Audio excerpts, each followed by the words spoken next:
Paasawani midor Ecclesiastes 11 verse 9 God expects no midway lyrics is way sai sumai kadibung ma tion roi abong sumai Benny Fong mai slot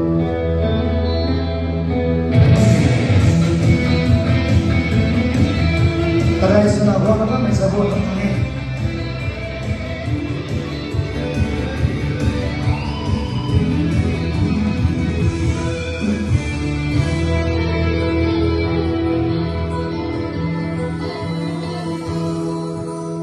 Wang man siam pang kawai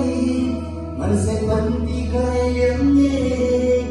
thawi da ni karan gai da kita thang mak mai nan ran gai da kai lem lek sa buat pan ti mai ka thina rui ma chun ne wang in kang nan ti ka la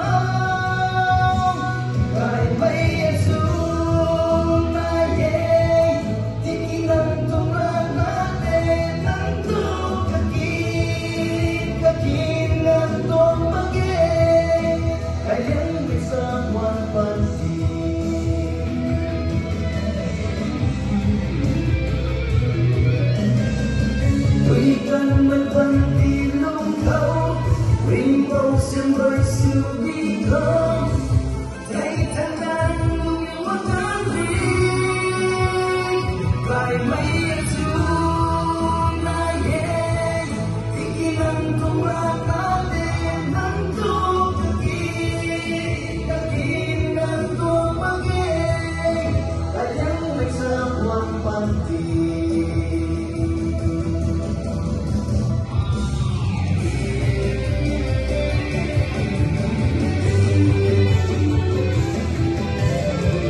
xem quay với con em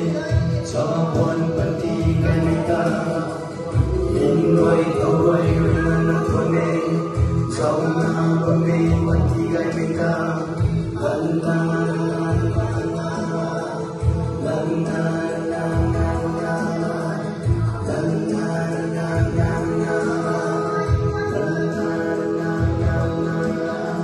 Selain mereka tidak tahu orang yang sudah bersedia